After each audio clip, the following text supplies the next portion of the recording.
शांतिपुर के समीप ही फुलिया नामक ग्राम में एकांत समझकर एक छोटी सी फूस की झोपड़ी बना करके श्री हरिदास जी रहते थे। निरंतर भगवान नाम ध्वनि कुटिया से निकलती रहती थी। संपूर्ण देश में विधर्मियों का शासन था, बड़ा कठोर शासन उनका। बंगाल में तो विधर्मियों की सत्ता ही थी। वो अपने धर्म पर अत्यधिक जोर देते थे कि हिंदू धर्म के अधिक से अधिक लोग इस धर्म को स्वीकार करें। कोई चू नहीं बोल सकता था उनके फरमान के आगे, ऐसा कठिन शासन। स्थान स्थान पर उनके धर्म का प्रचार हो रहा था।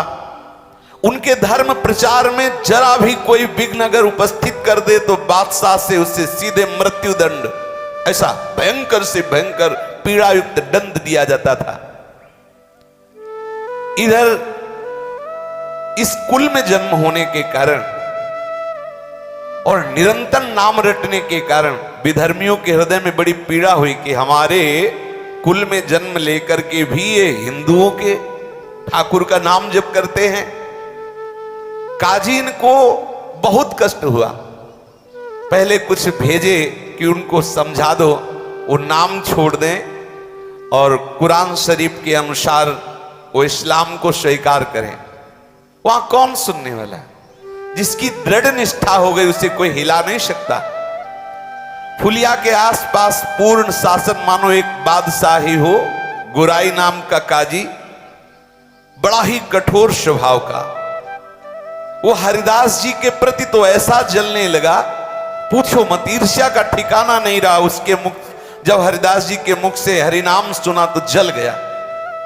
उसने सोचा कि हमारे धर्म में बड़ा भारी एक कलंक होगा और बहुत से जो धर्म परिवर्तन करना चाहेंगे, इस्लाम धर्म से हिंदू धर्म जाना चाहेंगे, उनका तो साहस बढ़ जाएगा। इनको ऐसा दंड दिया जाए कि कोई भूल करके भी हरि नाम ना ले। हरिदास जी का जन्म मुसलमान कुल में हुआ था। वो बस यही बादशाह से जाके कहा कि मुसलमान होकर हिंदुओं के ईश्वर का नाम लेता है, ये कुफ्र है, ये काफिर है, इसलिए इसका कत्ल कर देना हमारे धर्म शास्त्र के अनुसार उचित है। गोराई काजी ने विरुद्ध राज दरबार में अभियोग चला दिया हरिदास जी के ऊपर। राज आज्ञा हुई, तत्काल सैनिक भागे और हरिदास जी को गिरफ्तार कर लिया। मुलुकपति बादशाह के सामने हरिदास जी को पेश किया गया। देखा, दृष्टि में सिंहवत दृष्टि, मुख में नाम, चेहरे पर प्रसन्नता और तेज। एक बार कांप गया बादशाह देख करके हरिदास जी को। बड़ा तेज, बड़ी प्रसन्नता, निर्भयता नेत्रों में, और मुख में उन्हीं के सामने नाम चल रहा है, क्योंकि नाम आशिक, नाम कैसे छोड़ सकते हैं। उसने कहा इनको बैठने के लिए आसन दिया जाए। जहां बंदी बना के ले गया था वहां हरिदास जी को आसन दिया गया। हरिदास जी ने नम्रता पूर्वक मुलकपति के सामने बैठ गए। उसने दया दर्शाते हुए कहा कि आपको देखकर लगता है कि आपको दंड न दिया जाए, पर आपका जन्म मुसलमान के कुल में हुआ। मुसलमान के घर में जन्म होना ये अल्लाह की बड़ी कृपा से होता है। बादशाह ने कहा, और तुम मुसलमान के यहां जन्म लेकर काफिरों का आचरण करते हो, जानते हो तुम्हें नरक मिलेगा, कभी मुक्ति नहीं मिलेगी, क्योंकि कुरान शरीफ के अनुसार चलने पर तुम्हें मुक्ति मिलेगी। हम चाहते हैं कि तुम कुरान शरीफ को स्वीकार करो, हम तुम्हें दंड नहीं देना चाहते, बंद करो हरि नाम लेना, तुम तौबा बोलो, अर्थात गलती स्वीकार करो, प्रायश्चित करो, कलमा पढ़कर मोहम्मद साहब की शरण में जाओ, भगवान तुम्हारे अपराधों को क्षमा कर देंगे और तुम्हें मोक्ष प्राप्त होगा। मुलकपति की ऐसी सरल बात सुनकर हरिदास जी ने हाथ जोड़ा और कहा, महाशय आपने जो कुछ कहा बिल्कुल आप अपने विश्वास के अनुसार ठीक कह रहे हैं, मेरा कोई विरोध नहीं आपसे, क्योंकि हर एक मनुष्य का विश्वास अलग अलग तरह का होता है। जिस तरह का दृढ़ विश्वास होता है उसी प्रकार उसको फल की प्राप्ति होती है। दूसरों के धमकाने से या किसी प्रलोभन से या भय से जो अपने प्रीता को, अपने विश्वास को छोड़ देता है, कैसा विश्वासी रहा, उसे कभी परमात्मा तत्व की प्राप्ति नहीं होती। जो किसी भय से, किसी प्रलोभन से अपनी निष्ठा को छोड़ दे। आपने मुझे मृत्यु दंड का भय दिखाया, मोक्ष का प्रलोभन दिखाया, मैं नाम नहीं छोड़ सकता। यदि मैं नाम छोड़ दूं तुम्हारे कहने से, तब मेरी दुर्गति हो जाएगी। क्योंकि मैं भयवश या प्रलोभनवश नाम को छोड़ दूं तो मैं मान सकता हूं कि मेरी दुर्गति हो जाएगी। ऐसा करने से मैं नरक का भागी बनूंगा। पर मैं भगवान नाम निष्ठ हूं, इसलिए मेरा सर कलम कर दिया जाए तो हंसते हंसते कटवा लेंगे सर, लेकिन नाम नहीं छोड़ेंगे। इनकी ऐसी बात सुनकर के कुछ क्षण के लिए पूरी सभा मौन हो गई। भगवान नाम का प्रभाव, मुलकपति का हृदय पसीज उठा। इनकी वो सरल वाणी, इनका वो तेज, इतना आकर्षण, वो मौन हो गया। फिर थोड़ी देर में बोला कि तुम्हारी बातें हमारी समझ में कुछ कुछ आती हैं, लेकिन ये जितनी बातें तुमने कही ये सब हिंदू फकीरों की है, तुम्हें उचित नहीं है। तुम मुसलमान के कुल में जन्मे हो, तुम्हें मुसलमान के धर्म में ही विश्वास रखना चाहिए। हरिदास जी ने कहा, महाशय बिल्कुल आप ठीक कह रहे हैं। देखो भक्त का हृदय कैसा होता है, मेरा कोई आप पर विरोध का भाव नहीं, किंतु विश्वास तो अपने अधीन की बात नहीं है। पता नहीं हमारे ऊपर कैसे कृपा हो गई कि मुझे भगवान नाम पर विश्वास हो गया है। ऐसा भगवान नाम पर विश्वास नहीं कि किसी के कहने से छूट जाए या किसी भय से छूट जाए। कोई हिंदू ही बना रहे, इस पर आपका कोई जोर, कोई हिंदू मुसलमान बन जाए तो आपका कोई जोर चलेगा। मान लो कोई हिंदू बना है तो आप क्या करोगे? अगर कोई हिंदू मुसलमान बनना चाहता है तो आप उससे सहयोग करेंगे, रोकेंगे नहीं। अगर कोई मुसलमान हिंदू बन जाए तो क्या फर्क पड़ता है? अगर हिंदू मुसलमान बन सकता है तो मुसलमान भी हिंदू बन सकता है। श्री हरिदास जी ने सभा में ऐसा तर्क रखा। कोई हिंदू जब अपना विश्वास छोड़कर मुसलमान होने के लिए आता है तो आपने कभी उसे दंड दिया? आपके भयवश से, आपके समझाने से कोई हिंदू धर्म का त्याग कर जब इस्लाम धर्म को स्वीकार करता है तो आप उसे क्या कभी दंड दिए कि तुझे अपने धर्म में रहना चाहिए? क्यों नहीं? उसे क्यों नहीं आपने शासन के द्वारा मजबूर किया कि वो अपने ही हिंदू धर्म में रहे? जब हिंदुओं को अपना धर्म छोड़कर इस्लाम धर्म में आने के लिए आप स्वतंत्र मानते हैं तो आपको यह भी स्वतंत्रता समझनी चाहिए कि कोई मुसलमान भी हिंदू धर्म को स्वीकार कर सकता है। फिर आप मुझे कलमा पढ़ने के लिए क्यों मजबूर करते हैं? इनकी ये बात सुनते ही न्यायाधीश चुप हो गया, कोई उत्तर नहीं। गोराई काजी ने देखा यहां तो मामला बिल्कुल उल्टा हो रहा, बादशाह चुप हो रहा, फिर क्या होगा? वो जोर से बोला कि ये सब बातें हमें नहीं सुननी, हमें इनकी ये दलीलें सुननी नहीं है, इन्हें दंड देना है। अगर इनके विरुद्ध कोई कार्रवाई नहीं हुई, ये काफिर है, तो आप समझ लो धर्म की बड़ी हानि हो जाएगी। अधर्म करने वालों को दंड देना हमारा कर्तव्य है। इसलिए बादशाह से कहा या तो एक कलमा पढ़ना स्वीकार करें या दंड भोगना, दोनों में एक ही पसंद कर ले, छूट देते हैं। बेचारा मुलकपति मजबूर था, इस्लाम धर्म के विरुद्ध कुछ कह नहीं सकता था, काजियों के विरुद्ध न्याय करने की उसमें हिम्मत नहीं थी। उसने गोराई काजी की बात का समर्थन करते हुए कहा कि या तो तुम कलमा पढ़ो और या दंड स्वीकार करो। हरिदास जी ने निर्भीक स्वर में कहा, महाशय मुझे जो कहना था मैंने एक बार कह दिया, भारी से भारी दंड भी हंसते हुए स्वीकार करूंगा, लेकिन हरि नाम नहीं छोड़ूंगा। कितनी बड़ी बात! यहां एकांत में बोल लेना अलग बात है, जब सामने दंड दाता विराजमान है, शासनकर्ता विराजमान है, और उस सभा में ऐसा बोलना बहुत बड़ी हिम्मत की बात है। कोई भी दंड मुझे अपने विश्वास और निष्ठा से विचलित नहीं कर सकता, ऐसा ठाकुर हरिदास जी ने कहा। आप दंड की बात कहते हो, मैं भरी सभा में कहता हूं कि तलवार से मेरे अंग के टुकड़े टुकड़े कर दिए जाएं तो भी मेरे मुख से हरिनाम निकलेगा और कुछ नहीं। जब तक शरीर में श्वास लेने की ताकत रहेगी तब तक हरिनाम बोलूंगा, चाहे मेरे शरीर के टुकड़े कर दो। इस सभा में हरिनाम को छोड़ नहीं सकता, वो आपको जो भावे वो सो करो। हरिदास जी के ऐसे निर्भीक उत्तर को सुनकर मुलकपति किंकर तब विमूढ़ हो गया। वो कुछ सोच नहीं पा रहा था हरिदास जी को क्या दंड दें। उसने गुराई काजी की तरफ देखा। मुलकपति के भाव को समझकर गुराई काजी ने कहा, हुजूर जरूर दंड देना चाहिए, इसे माफ मत करना। यदि इसे दंड नहीं दिया गया तो मनमानी बहुत लोग करने लगेंगे और इस्लाम धर्म के अस्तित्व का ही भाव संकट में पड़ जाएगा। बादशाह ने कहा, मुझे तो नहीं सूझता कि इन्हें क्या दंड दें, तुम ही निश्चय करो इन्हें क्या दंड दिया जाए। गुराई काजी ने जोर देते हुए कहा, हुजूर ये पहला मामला है, इसे ऐसा दंड देना चाहिए कि समस्त हिंदुओं के कान खड़े हो जाएं। कोई भी हिंदू हमारे इस्लाम धर्म के विरुद्ध आचरण न करे और जो इस्लाम धर्म अर्थात मुसलमान जन है वो भयभीत हो जाए कि कभी हिंदू धर्म को स्वीकार न करें। ऐसा कड़ा दंड दिया जाए, किसी की हिम्मत न पड़े। वैसे तो इसे प्राण दंड ही देना चाहिए, पर सीधे साधे प्राण दंड दे देना ये इसके पापों का प्रायश्चित नहीं होगा।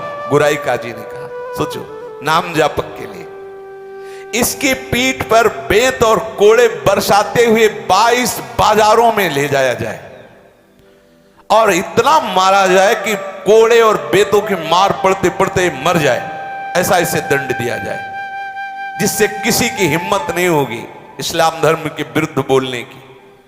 बादशाह ने विवश होकर आज्ञा पाश कर दी। जल्लादों को हुक्म हो गया, कोड़े और बेतों की वर्षा करते हुए 22 बाजारों में हरिदास जी को जान से मार दिया जाए। बांध लिया गया हरिदास जी को, पीठ पर वहीं सामने ही बेत और कोड़े बरसना शुरू हुए।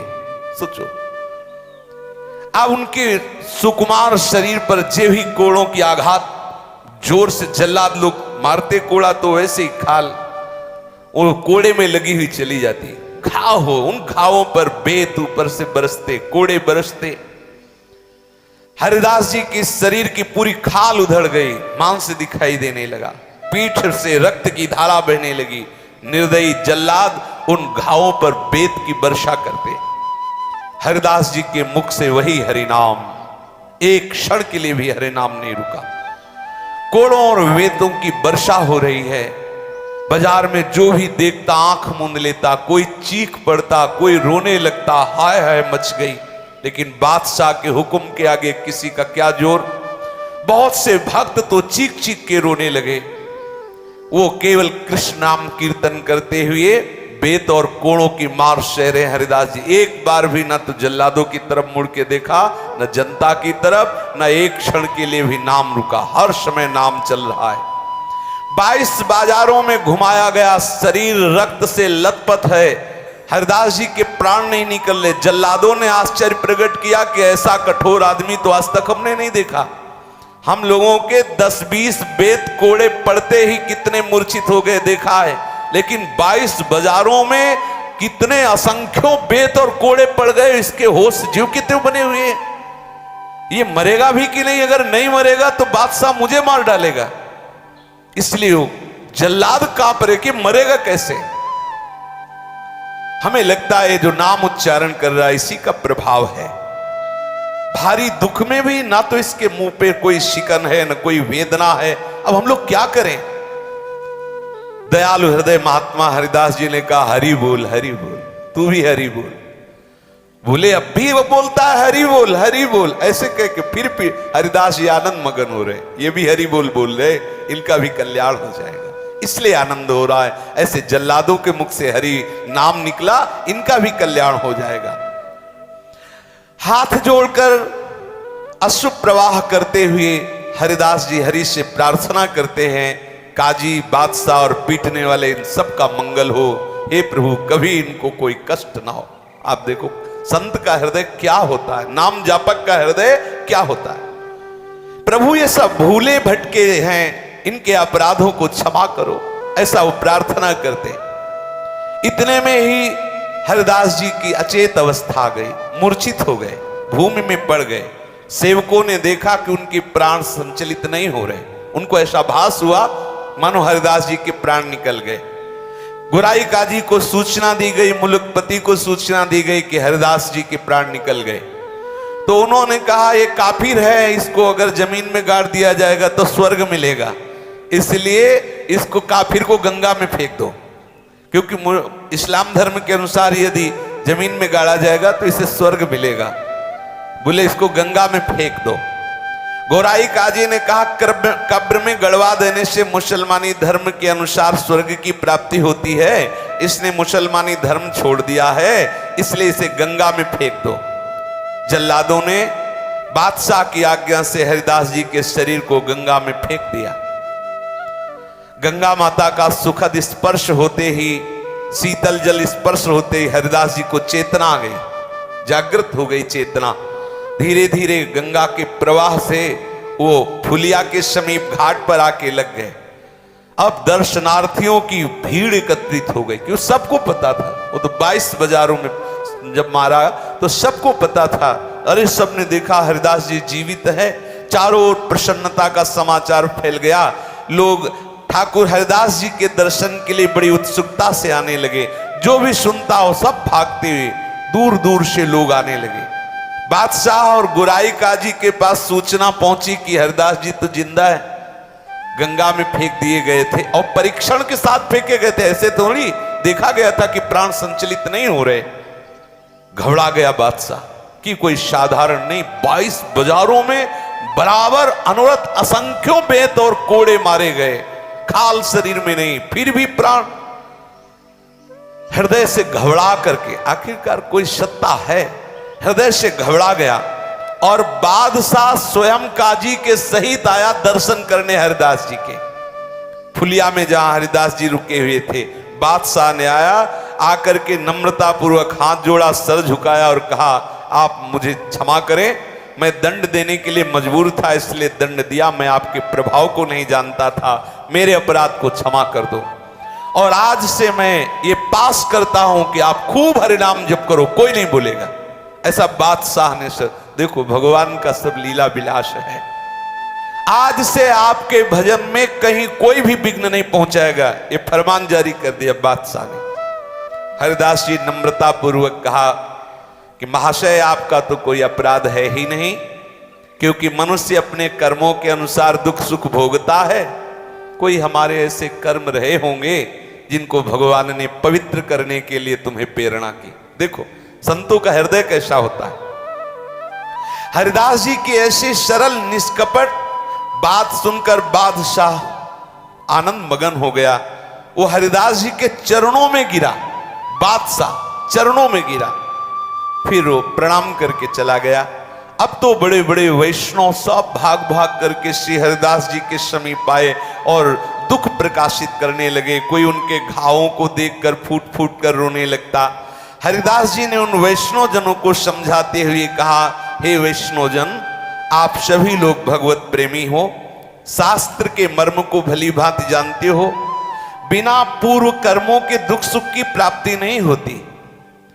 मैंने इसी जन्म में एक अपराध किया कि मैंने हरि नाम की निंदा सुनी। ये मुझे जो दंड मिला अच्छा मिला, क्योंकि इन कानों से मैंने हरि नाम की निंदा सुनी। यही बोल रहे थे काजी वगैरह, मैंने हरि नाम की निंदा सुनी, भगवान ने अच्छा किया, हरि नाम निंदा सुनने वाले शरीर को पिटवा दिया, अच्छा किया। तो मतलब संत का हृदय क्या होता है ये कोई समझ नहीं सकता। आप वैष्णव जन सब प्रसन्न रहो, मेरे शरीर को बिल्कुल कष्ट नहीं, आपको दिखाई देते हैं घाव, लेकिन सच्ची बताओ मुझे बहुत आनंद हो रहा है।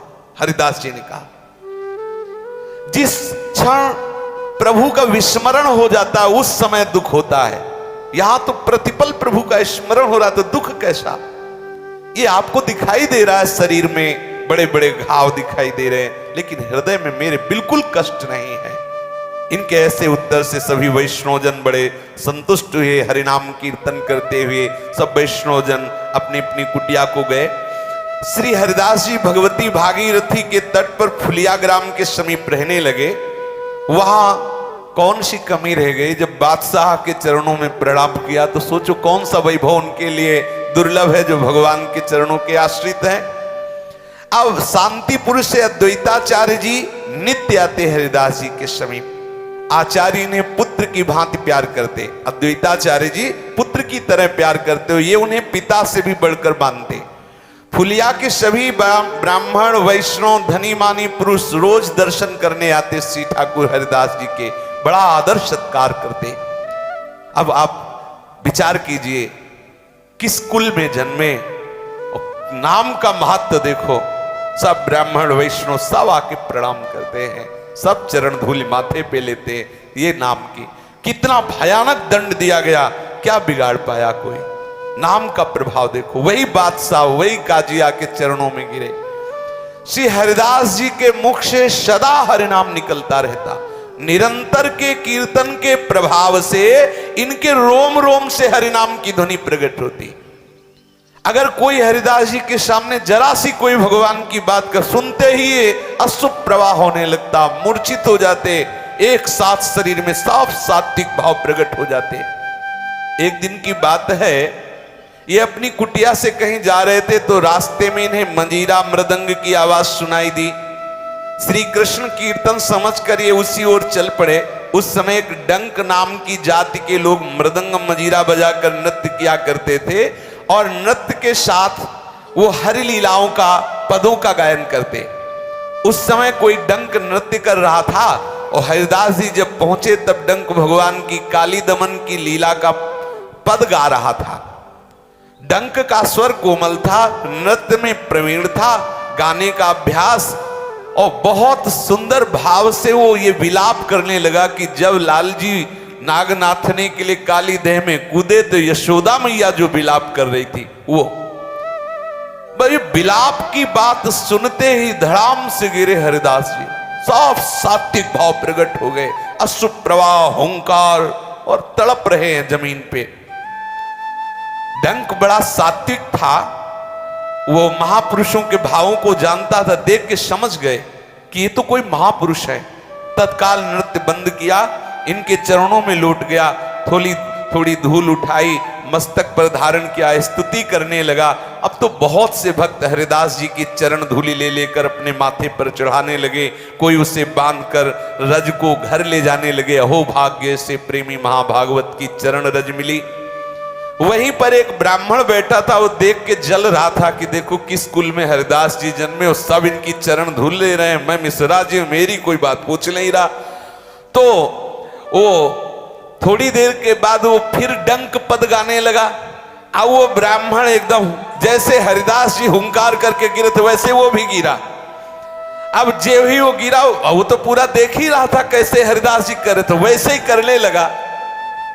डंक ने जब देखा तो देखते ही समझ गया ये तो नाटक कर रहा है, तो जिस ढोल से डंडा बजा रहा था वही डंडा लेकर ब्राह्मण को पीटने लगा। हरिदास जी की चरण धूल ली और उसके तो डंडा पीटने लगा। अब दो चार डंडे में तो सहने की बात हो, लेकिन जो बराबर पीटता ही जा रहा तो भूत भी भाग जाते हो। तो ब्राह्मण देवता नाटक ही कर रहे थे, उठ के बैठ गए, भागे। लोगों ने कहा उस डंक से कि हरिदास जी ऐसे ही गिरे तो तुम चरण धूल लिए, ब्राह्मण गिरा तो तुमने डंडे से पिटाई की, ऐसा क्या? तो डंक ने कहा हरिदास जी महाभागवत हैं, इनमें वास्तविक सात्विक भाव है, भगवत भाव है। और ये ब्राह्मण दंभ कर रहा था, ये प्रशंसा के लिए नाटक कर रहा था, और ढोंग को ठीक करने के लिए स्तुति पूजा नहीं, उसके लिए तो पिटाई चाहिए। ऐसा बोले मूर्खों के सामने भले ढोंग काम करे, हम लोगों के सामने नहीं। हमारे नेत्रों के सामने हजारों लोग आते जाते हैं, मुझे खूब पहचान है कौन महाभागवत है और कौन पाखंड कर रहा है। हरिदास जी सचमुच महान रत्न है, उनके रहने से भारत देश पवित्र है। आप लोग बड़े भाग्यवान हैं जो ऐसे महापुरुष का दर्शन पा रहे हैं। डंक की बात सुनकर सभी को परम प्रसन्नता हुई और सब लोग हरिदास जी की भूरी भूरी प्रशंसा करने लगे। महात्मा हरिदास जी फुलिया के पास ही पुण्य सलीला मां गंगा के किनारे पर एक गुफा में रहते थे। अब तो हरिदास जी की ख्याति फैल गई थी, बहुत हजारों की भीड़ दर्शन करने आती। नित्य प्रति सैकड़ों लोग गंगा स्नान करने आते। जैसे गंगा जी पे श्रद्धा वैसे ही हरिदास जी पे श्रद्धा, सब आते हरिदास जी को प्रणाम करते, उनकी चरण धूल माथे पे लगाते। अब एक बात थी कि इस गुफा के समीप जो आता बड़ी जोर से खुजली पैदा हो जाती सबके, और सब परेशान हो जाते। हरिदास जी को कभी खुजली नहीं हुई। अब ये बात बहुत जोर से फैल गई तो एक आयुर्वेद के आचार्य वहां आए और उन्होंने कहा कि यहां कोई बहुत बड़ा विषैला सांप रहता है और उस विषैले सांप के प्रभाव से वायुमंडल में जहरीला प्रभाव है, इसीलिए खुजली हो रही है, लोगों को भांति भांति की हानि भी पहुंच सकती है। हरिदास जी से कहा कि आप यहां से चले जाइए, वो विषधर सर्प जो है बहुतों की हानि कर सकता है, क्योंकि बहुत लोग यहां आएंगे दर्शन के लिए, तो किसी न किसी तरह से श्वास प्रश्वास में ऐसी जहरीली वायु जाएगी जिससे किसी की मृत्यु भी हो सकती है। हरिदास जी ने कहा कि भाग तो नहीं सकते यहां से, हम यहां से छोड़ नहीं सकते, क्योंकि यहां भगवती गंगा जी और बहुत सुंदर गुफा है, एकांत है, भजन में अच्छा लगता है। शारीरिक जो कष्ट होगा होना होगा तो हो ही जाएगा, उसके लिए हम स्थान नहीं त्यागेंगे। लेकिन उसने आग्रह किया कि आपकी बात नहीं, केवल बहुत हजारों लोग दर्शन करने आते हैं, हजारों लोगों को कष्ट होगा। तो हरिदास जी ने कहा कि कल तक का समय दीजिए, अगर कल तक सबके सामने सांप यहां से निकल के नहीं चला जाएगा तो हम कुटिया छोड़ देंगे और चले जाएंगे। हरिदास जी कीर्तन में मगन हो गए। बड़ा आश्चर्य, सब लोग हरिदास जी के समीप कीर्तन कर रहे थे, उसी समय देखा कि एक दूर से अंधकार का नाश करते हुए एक प्रकाश पैदा हुआ। सभी भक्त आश्चर्य के साथ देख रहे थे और विचित्र रंग बिरंगा बड़ा भयंकर सर्प फण फैलाए हुए उधर से, वो जो प्रकाश था वो मणिधर सर्प की मणि चमक रही थी, उसके मस्तक की मणि प्रकाश फैला रही थी। सभी ने देखा कि सर्प वहीं जहां हरिदास जी कीर्तन कर रहे थे दूर से निकल करके और दाहिने करते हुए कीर्तनकार भक्तों को, और वहां से सबने देखा। दर्शनार्थियों को बड़ा आनंद हुआ कि हरिदास जी के देखो नाम का प्रभाव, ये भयंकर विषधारी सर्प अपने आप यहां से छोड़कर चला गया। श्री हरिदास जी फुलिया में रहते हुए गंगा जी का सेवन करते, अद्वैताचार्य जी का सत्संग करते। उसी सप्तग्राम में हिरण्य और गोवर्धन मजूमदार नाम के दो धनी जमींदार भाई निवास करते थे। उनके कुल पुरोहित परम वैष्णव शास्त्रवेत्ता पंडित बलराम आचार्य थे। आचार्य महाशय वैष्णवों का बड़ा ही आदर सत्कार किया करते थे। अद्वैताचार्य जी से उनकी अत्यंत घनिष्ठता थी। दोनों ही विद्वान थे, कुलीन थे, भगवत भक्त थे और देश काल के मर्मज्ञ, देश काल के मर्म को जानने वाले। हरिदास जी कभी कभी सप्तग्राम में जाकर बलराम आचार्य जी के यहां भी रहते थे। आचार्य इनकी नाम निष्ठा देखकर बहुत प्रभावित थे, बड़े प्रसन्न होते हरिदास जी को देखकर और हृदय से लगा लेते, पुत्र की तरह दुलार करते। गोवर्धन मजूमदार के पुत्र रघुनाथ दास जी अभी बालक थे। वो जब हरिदास जी को नाम जपता देखते तो उनके मन में विकलता हो जाती, मैं कब नाम जप करूं। ये वही रघुनाथ दास जी जिनकी महिमा गाई जाती है, सोवत हु रसना रटे राधा कृष्ण सुना। आचार्य ने मजूमदार की सभा में ले गए। मजूमदार महाशय अपने कुलगुरु के चरणों में अत्यंत श्रद्धा रखते थे, वैष्णव भक्तों का यथेष्ट आदर करते थे। अपने कुलगुरु के साथ हरिदास जी को आया देखकर हिरण्य और गोवर्धन दोनों भाइयों ने आचार्य के सहित हरिदास जी को उठकर अभ्यर्चना की, शिष्टाचार किया और उन्हें बैठने के लिए आसन दिया। हरिदास जी बिना किसी रोक टोक के निरंतर मुख से नाम जपते रहते। सभी लोग देखकर आश्चर्यचकित, इनको किसी के प्रणाम नमस्कार से कोई मतलब नहीं। ये नाम कितने नाम निष्ठ महाभागवत है, सब देखकर आश्चर्यचकित होते। निरंतर नाम चल रहा है। इनके निरंतर नाम जप को देखकर कोई ऐसा नहीं होता जो एकदम आसक्त ना हो जाए। ये देखो, नाम जापक में एक विशेष आकर्षण होता है। बहुत से पंडित लोग भी वहां बैठे हुए थे। भगवान नाम जप का प्रसंग आने पर पंडितों ने नम्रता पूर्वक पूछा कि भगवान नाम जप का अंतिम फल क्या है, इससे किस प्रकार के सुख की प्राप्ति होती है? क्या हरिनाम जप से सभी दुखों का नाश हो जाएगा? क्या केवल नाम जप से मोक्ष मिल जाएगा? हरिदास जी ने उस सभा के पंडितों से हाथ जोड़ करके कहा, महानुभावों, मैं तो बहुत नीच हूं, आप तो ब्राह्मण देवता हैं, बड़े शास्त्रज्ञ हैं, धर्म के मर्म को भली भांति जानने वाले हैं, वैष्णव ग्रंथों का, शास्त्रों का स्वाध्याय किया है, मैं आपके सामने क्या बोलूं? किंतु जब आपने प्रश्न किया है तो मैं आपको इतना बता देता हूं कि भगवान नाम से क्या नहीं हो सकता, कौन सा सुख नहीं मिल सकता। भगवान नाम सर्वश्रेष्ठ महामहिमा में है।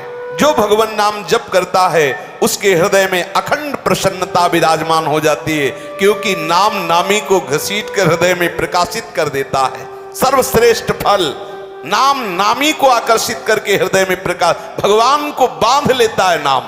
हृदय से कभी जा नहीं सकते जिसके हृदय में नाम चलता है। नाम जप करने वाला यदि मोक्ष चाहे तो मोक्ष मिल जाए, दुखों का अत्यंता भाव हो जाए, सगुण निर्गुण जो ज्ञान चाहे वो सब ज्ञान प्राप्त हो जाए। जिसका अंतिम ध्येय है नाम, क्या नहीं प्राप्त हो सकता। पंडितों की सभा में हरिदास जी ने कहा, कहीं भी रहे, कैसी भी परिस्थिति में रहे, किसी भी योनि में रहे, निरंतर भगवान नाम जो स्मरण कर रहा है, भगवान उससे कभी पृथक नहीं रह सकते। नाम जापक के साधक का अंतिम लक्ष्य है, भगवान नाम के साधक का साध्य भी साधन भी सब नाम ही है। नाम जापक का लक्ष्य नाम है, कभी नाम न छूटे। भगवान नाम से जो अन्य किसी फलों को चाहता है वो अभी उसका रहस्य नहीं जान पाया नाम का। नाम का फल है नाम में प्रीति हो जाए, क्योंकि जिसे नाम में प्रीति है मोक्ष, प्रेम, भगवत प्राप्ति, तत्व ज्ञान, सगुण निर्गुण जो सब आ जाएगा हृदय में। यदि आप इसके सिवा और कुछ जानते हो तो बताएं। हरिदास जी ने कहा, इनकी ऐसी युक्ति युक्त सार गर्भित मधुर वाणी सुनकर सभी को प्रसन्नता हुई। सभा में गोपाल चक्रवर्ती नाम का बैठा हुआ आदमी था, वो बड़ा तार्किक था। हरिदास जी की बात का खंडन करते हुए खड़ा हुआ और बोला, केवल भावुकता की बातें मत बोलो, पढ़े लिखे तो हो नहीं, नाम जोर से उच्चारण करते हो, बस कह दिया सब हो जाएगा नाम से, शास्त्रों का अध्ययन किया है। अब हरिदास जी चुप हैं। भगवान नाम से कहीं दुखों का नाश होता है, ऐसा उसने बोला। बड़ा अपने को पंडित समझता था। शास्त्रों में जो भगवान नाम की महिमा गाई गई है वो केवल अर्थवाद है। ये देखो घोर नामापराध। जो पंडिताभिमानी जन हैं, जिनको शास्त्रों का अभिमान है, वो बुद्धि ऐसी जिनकी है कि अरे ये केवल स्तुति है, बहुत बड़ा अपराध है, यथार्थ बात नहीं है, ये तो स्तुति परक बात है, ऐसा उसने कहा। हरिदास जी इतना सुनते ही आवेश में आ गए। कोई भी भक्त जहां नाम की निंदा हो, हरि नाम की, राधा नाम, कृष्ण नाम की, वो कैसे शांत बैठ, आवेश में आ गए और उनका भगवान नाम में अर्थवाद का आरोप करते हो। शुष्क तार्किक हो, भगवान नाम के महात्म को समझते नहीं हो, भगवान नाम में अर्थवाद करते हो, ऐसा हो ही नहीं सकता। भगवान नाम में जितनी सामर्थ्य तुझे क्या पता, सब शास्त्र उसी में समाहित हैं। उस गोपाल चक्रवर्ती ने अपनी बात पर जोर देते हुए कहा, तुम मूर्खों को बहकाओ। कहले अजामिल ने पुत्र के बहाने नारायण नाम लिया तो तर गया, तुम्हारा घट घट व्यापी भगवान इतना बेसमझ है कि वो नहीं जान रहा था कि पुत्र को पुकार रहा है नारायण। अर्थवाद नहीं तो और क्या है। हरिदास जी ने कहा, अर्थवाद कहने वाले निरंतर अनर्थ को प्राप्त होते हैं, तू भगवान नाम की अवहेलना करता है।